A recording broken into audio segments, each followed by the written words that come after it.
Hello and welcome to another episode of Wellness with EAC. I'm Nicole Guanzura and I have the distinct privilege of being your host. On this show, we talk about all things to do with your wellness, especially wellness at work. And we're having conversations about how are you upskilling and growing in your career while also thinking about your mental and financial well-being. We also will talk about some of our faith journeys. That's just a lot of part of my story. Sometimes it happens to be a part of my guest stories. And in the midst of that, every other week, you will hear from me on a solo episode. We're chatting it up about a topic of interest to you or a topic around wellness at work. And then other weeks, I'm bringing in guests, and those guests are talking to you about who they are, their stories and their journeys, because there's so much great value in a world where we're so surrounded by social media all the time, and you're seeing this very perfect depiction of someone, and you make assumptions about that person. You make assumptions, put them on a pedestal, maybe forget that they're human and that there's stories and journeys to how they got there. So I especially love the guest episodes because then we get to go behind the scenes and you get to know the person behind the title. You get to learn and understand maybe you want to walk in their footsteps. So how did they get there? Maybe there's something in your career, you're thinking about a pivot, and then it helps you understand where your next could be. Maybe you want to enhance your education.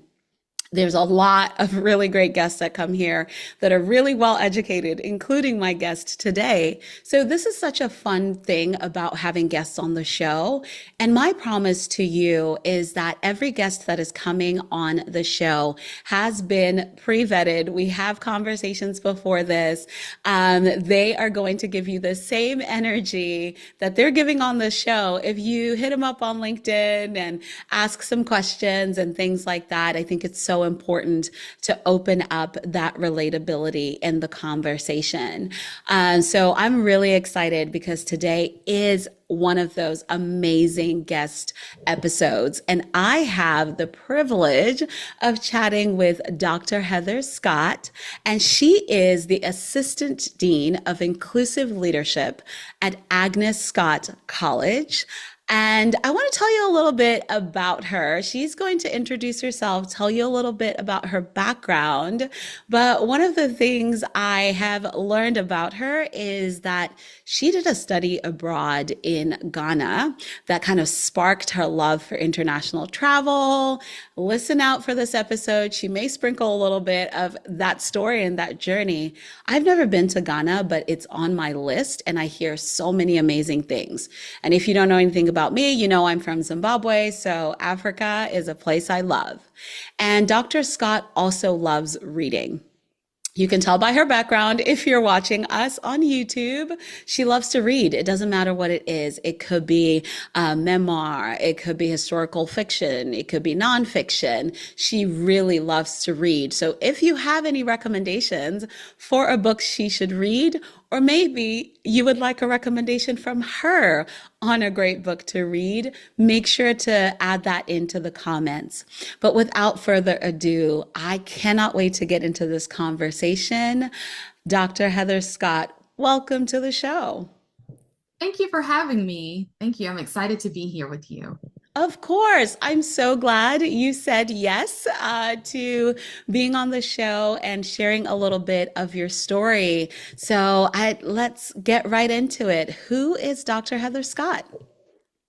Well, in this current season, as you shared with your listeners, I am serving as Assistant Dean for Inclusive Leadership at Agnes Scott College, which is also my alma mater. So my roots run deep there. I have a great affinity for the school, the mission, lifting up women in leadership at a historic women's college. So that's been great. And at my core, I'm an educator. I'm a mother to two brilliant, amazing daughters who have recently become teenagers. So that's a whole new lifespan of parenting. I'm a wife and a mom to a little pandemic puppy that's now a full-grown adult adult dog. So those are some of my adventures. Mhm. And I just am excited to be with you all today. Amazing. Thank you so much. And so many dynamics in the midst of that.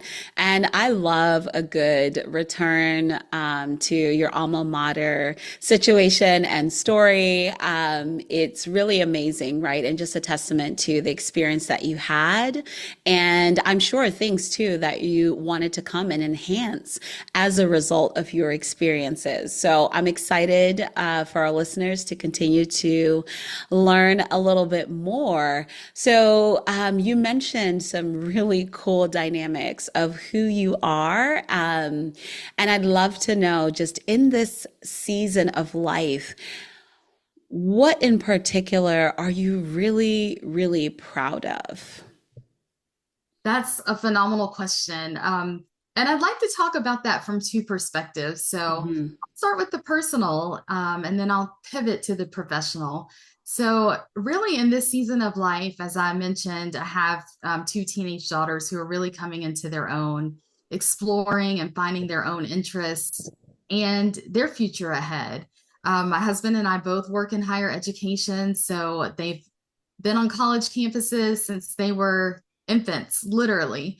And so it's really exciting to watch my high school junior conduct her college search and ask the questions with admissions counselors and really look for that academic environment that's going to serve her well. That's Mhm. been a really exciting part of this parenting journey and phase for me.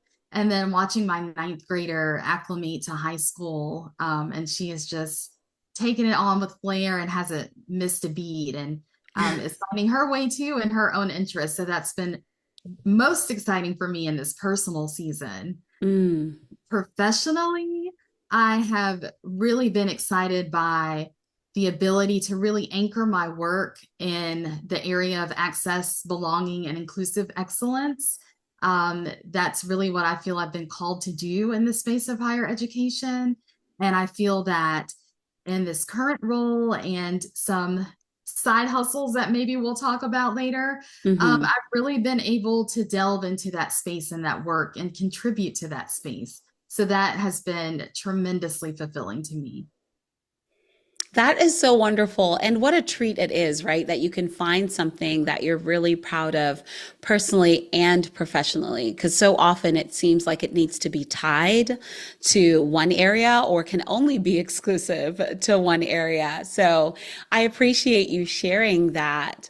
And Dr. Scott, you are in such an awesome position. And for me, it's just such a privilege to have someone who is in such an incredible leadership role on a college campus.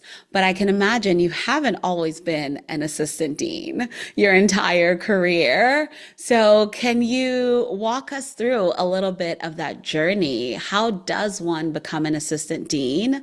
And I know higher ed sometimes has linear and nonlinear paths, and it satisfies my curiosity. But I'm sure for the person who's thinking, how did you get from graduating from Agnes Scott to now being an assistant dean? Please Yes, share. absolutely. I love that you talk about the fact that there's not always a linear path, and that certainly is my story. Hmm. So, as an undergraduate student, I was always very involved on campus, working as a student assistant for the Student Affairs Division, and then finding my way into residential life and serving as a resident advisor, and then eventually serving as a resident director in my senior year. Hmm.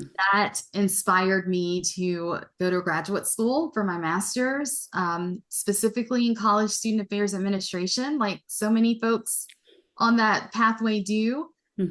Ended up with an assistantship in housing. So, all of those years as an undergraduate student leader came to their full fruition, if you will, in that Hmm. graduate school space.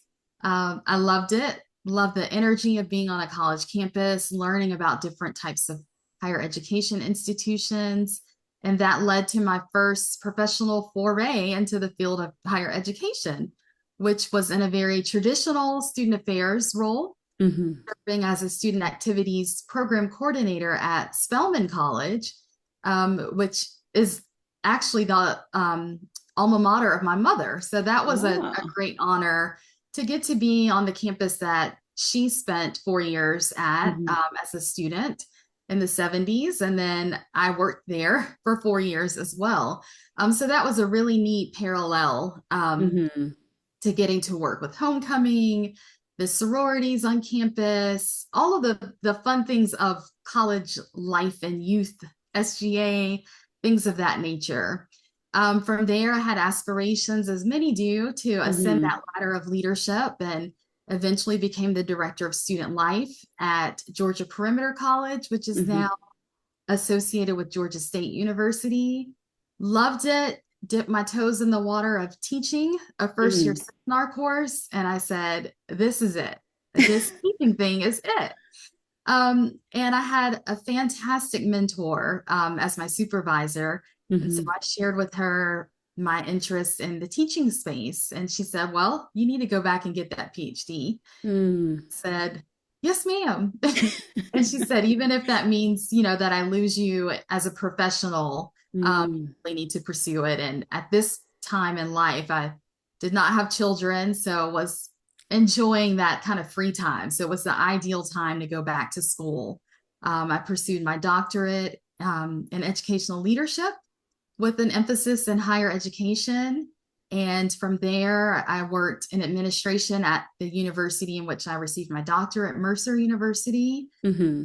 Was fortunate enough to um, get a role as a tenure track professor at Kennesaw State University. Hmm. So I was there for 10 years, went through the promotion and tenure process, which was no small feat, and tremendously enjoyed that teaching pathway, creating curriculum, creating an academic minor, working with colleagues to create a certificate program in leadership studies, Hmm. and also building out our first study abroad program for that Wow. academic program. So again, we see that kind of full circle coming Hmm. back with that international study experience.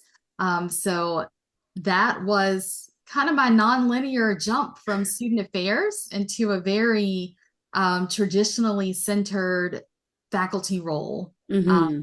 Achieved tenure at Kennesaw State as associate professor and continued kind of with that leadership trajectory running parallel to my professorial role, serving as associate department chair, and then having the great fortune to land at Agnes Scott as assistant dean. So that's kind of my pathway to this current Wow. position. Wow, thank you for walking us through in such a detailed format because I think as you're talking not just about the title, but then you're also sharing what you were doing and sharing also the different experiences at different institutions is so important because then people get to understand and get some insight into, well, these are the ways you could walk through it, right? And I'm sure every single one of those roles has prepared you to just have this phenomenal view, right? An instrumental view of the way you do your work and the way that you approach things because you've had that experience. And I want to come back to that. But you said something that really stood out to me about your mentor and the fact that your mentor was willing to not only just give you great advice about what you needed to do next, right?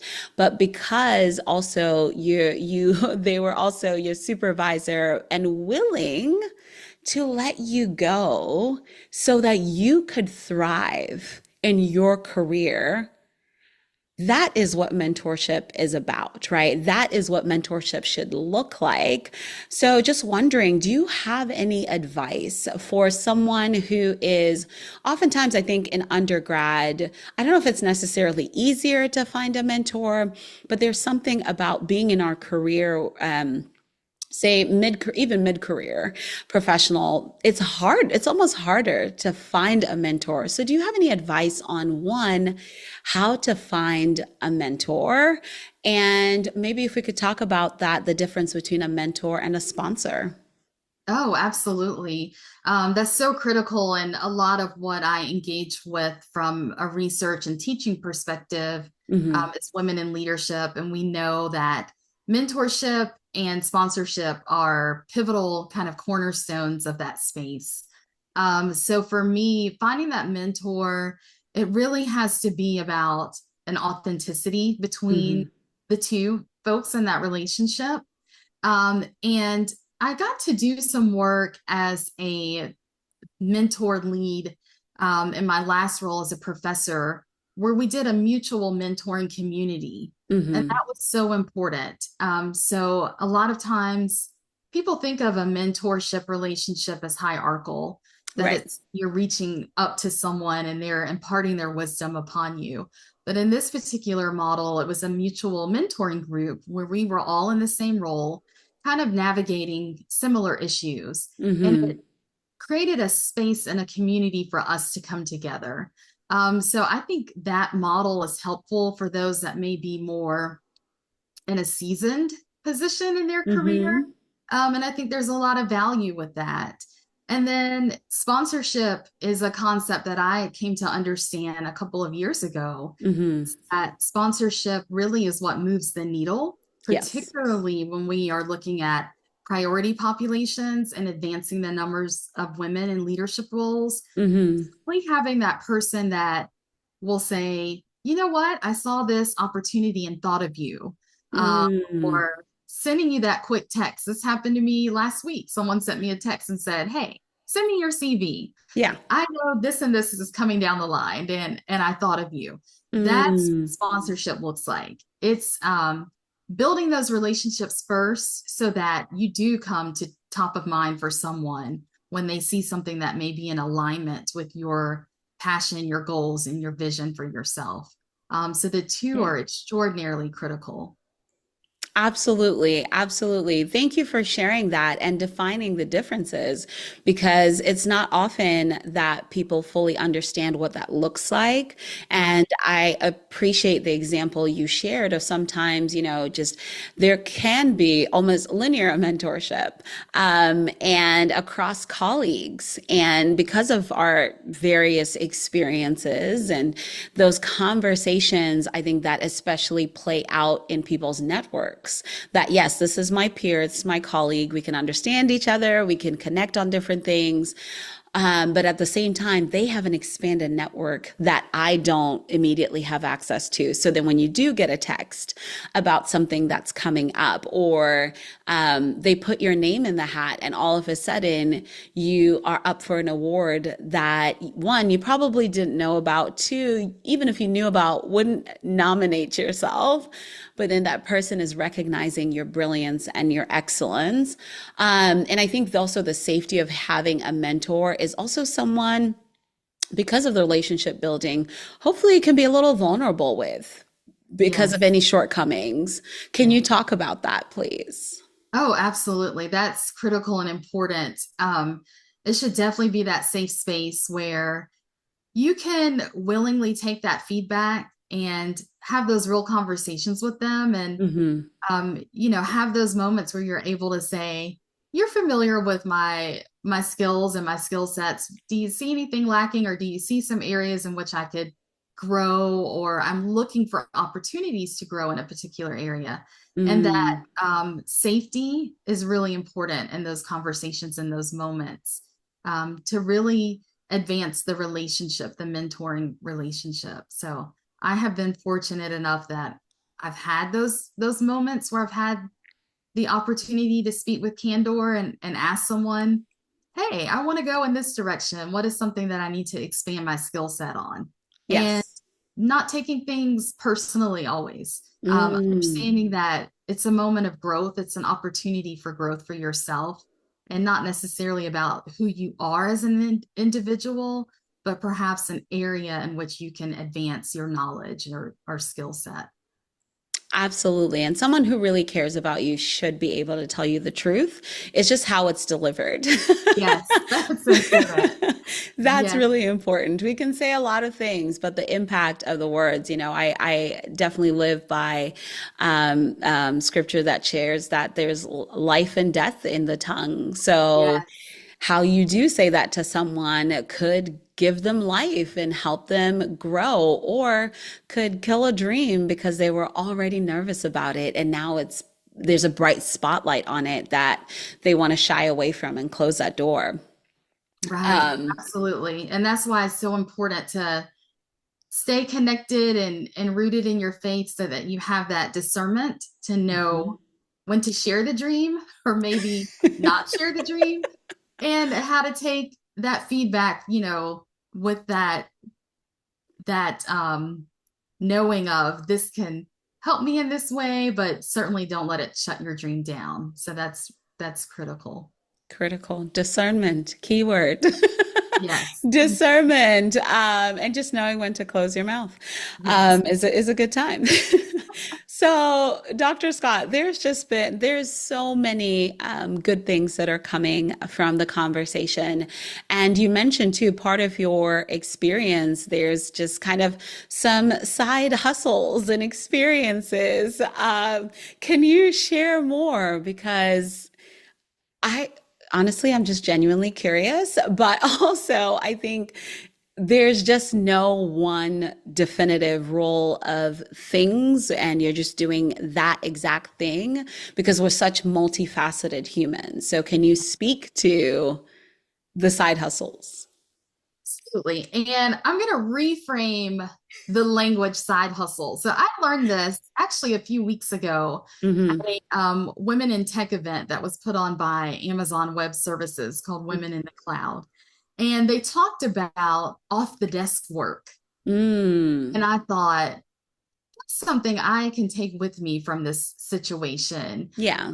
So they talked about that off the desk work being things that you're really passionate about, really wanting to advance in your career or in your sphere of influence, but it's Hmm. not necessarily the things that are on your desk in terms of Yes. job duties and responsibilities. So Hmm. I will talk a little bit about my off the desk work.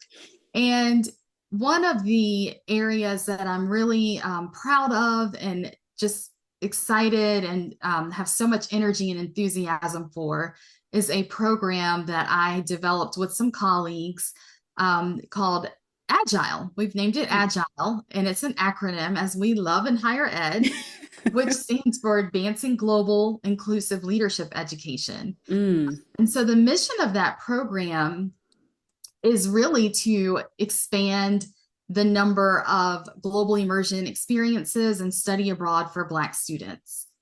So that is some work that I've been engaged with that really is not, in my job description proper, but centers my need to really push access, belonging, and inclusive excellence in the higher education space. And then Hmm. it brings back that love of international travel and global exposure for our students.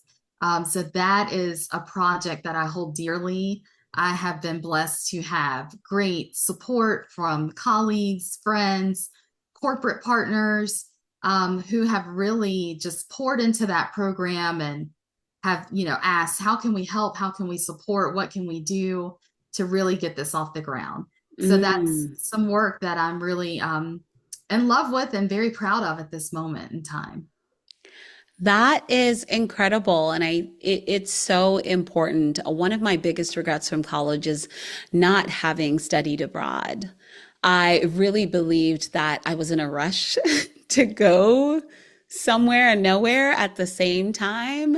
So I never took the time, honestly, to find out what it was about. And besides, you just kind of see maybe there's a study abroad fair or, but sometimes as a college student, you're not thinking about that initiative or moving forward. Or for me, I just assumed I couldn't afford it. So why bother? Yes. So I'm just not gonna try. And so instead, I spent my summers in school accelerating my degree program, which fantastic reduces my student loan amount. But I really wish I had just taken even a semester abroad. So I love that you're doing that. And specifically, I think you mentioned specifically for Black students, right? Yes. Yes. And so that kind of program is something that college me would have been yearning for and would have loved that kind of active support to make sure that that was part of my experience. So thank you for that. Yes, I love it. I'm passionate about it. And in higher ed, we're often driven by data and numbers, and it's definitely a data-driven mission Hmm. because we see that of all the students who take part in study abroad opportunities, there are students from particular populations, such as STEM students, such as student athletes and students from specific racial and ethnic backgrounds, Hmm. particularly looking at Black students. When you look at the scope and range of the percentage of students who study abroad, it's about a 5% participation rate for Black students. Oh, wow. I believe it though. Yeah, I believe it's it. mind-boggling when you look at the representation of students of color that are pursuing degrees. It's increasing rapidly, but we're finding that students are not taking advantage of the full spectrum of opportunities and offerings that they have during Hmm. collegiate years. Okay, thank you for that. It's really important, and I think shining the light on the data, right? It's not you're just picking this out of nowhere. This is Right, a data-driven decision combined with passion, combined with the support, right? It really makes for a program that has to start somewhere. It has right. to start somewhere, and then where it expands, that data kind of helps drive, and it doesn't hurt to just keep adding to that. So, Dr. Scott, for my last two questions, what has been your favorite place to travel and why? Gosh, I will always go back to my experience in Ghana. That was my first international flight, my first time away from my family for an extended amount of time. And it was just such a joy to be in that environment, in that space, and all the things that 20 something year old Heather was dealing with in terms of intersectional identities and racial identity, which I learned about in grad school. Like, oh, this is what was going on. Yeah. Finding my way in that space, it was just really a eye-opening moment for me. Hmm. An opportunity to feel seen, feel heard, and to really feel invincible. Like, Mm. I can do this thing. I can go across the country and find my way, across the world, rather, and find my way and explore and be on my own to a certain Hmm. extent and be better than good, like really thrive Yes. and flourish in that space. So, Ghana really set the stage for that, being one of my favorite places to travel to. And then I was able to develop and direct a study abroad program to Italy, specifically Mm. Montepulciano. And that wasn't bad either. So that was a fantastic kind of contrast of having Hmm. that experience and then also having an experience in Europe and learning too about culture and cuisine in both destinations Yes. was a favorite kind of moment for me. It's so important to have that because it just really contributes so much to one, appreciating so much more about the depths of who you are and your experiences, and appreciating the depths of who other people are and their culture, their experiences. And I think the way that you just look at the world after is just that much different. I remember when I worked in higher ed, I was in business school admissions. I got to travel to Southeast Asia. And that was my first time traveling away from my family since immigrating to the United States, that was my first time traveling. And all of a sudden, I'm going from Pittsburgh to Tokyo and got to see so many places while I was there, got to visit a couple different countries. But when I came back, I was not the same. One, because my skin was that much better with the Korean face masks and all the goodies I got. I had to go to duty free and buy things from duty free, extra expensive, just so I could have extra luggage allowance. Yes, I get it. Just to make it work. So, but I have not been the same since. And it allows me to be so much more relatable to people and experiences and food. And now my kids, very similarly, they know my kids love seaweed. They love seaweed for snacks. We're having sushi bowls for dinner tonight, but tomorrow we might be eating Mediterranean food because, again, that's what allows them to start learning. So, thank you for sharing that. And my last question is, what does wellness mean to you? Yeah, that's a big question. So I talked about my love of reading, and wellness for me just means taking that time to luxuriate in the things that you love that bring Mm, you that sense of peace. mm-hmm, When I was working on my PhD some years ago, reading became a treat. mm, And when I finished, I had to remind myself, like, reading, is this gift for you? And so that is what wellness means to me, like making the mm, time and space to really set that guilt aside that so many of us have, especially as mothers, as wives, as those who are supporting others, um, to say it's okay, like to have that moment, relish in that moment, mm-hmm. recognize those moments of joy, and remind yourself that you deserve this. You deserve Yes. this. And that's kind of a mantra that I have to say to myself about wellness, because sometimes I can feel like, really, do I have the time to sit and read a couple of chapters of a book when I should be working on this pursuit or that pursuit or Yeah. helping my kids with something? Um, but you have to really pour into yourself to sustain that wellness so that you can pour into others. So Mm-hmm. those are some of my thoughts on wellness.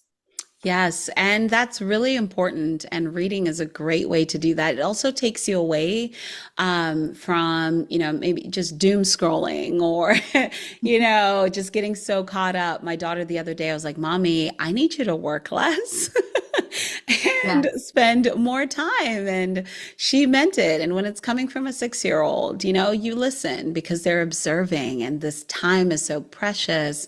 So we're incorporating more reading time. I mean, scheduling more time to just noodle and doodle and whatever time that seems mindless, but is needed for your brain to rest. And it's a treat for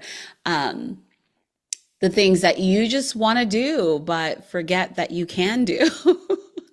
Right, right. Yes. Yes. So, Dr. Scott, it has been an absolute joy having you on the show today. I really appreciate just the depth of the insight you gave from your background, your experiences, just being able to address important topics like mentorship and sponsorship and talking about, these off the desk projects and things that you get to do. But then also just embracing the humanity and multifaceted version of who you are as a mom and as a wife, as an, awarded scholar, educator, just leader, all of these things. I really, really value the time. And I hope that the listeners will also have a really, really great nugget or 6 to take away from this conversation. You. It's been my distinct honor and pleasure to be in this space with you on this platform. And I'm just grateful that you had the confidence in me to share with your listeners. And I've really enjoyed our time together today. Thank you. Of course, my pleasure. And for everybody that's listening, if you want to see Dr. Scott and I as you're playing this, if you're taking us on the go on Spotify or Apple Music, Listen Notes, wherever you are listening to this podcast, tune into YouTube and you can see us live. You can see our faces. You can connect with us, have us playing in the background or in your extra screen and just have that little bit of motivation. Take a little notebook when you're doing a little bit of quiet time. Invite us in with this episode and let us know what you think. And until next Wednesday, thank you for being here.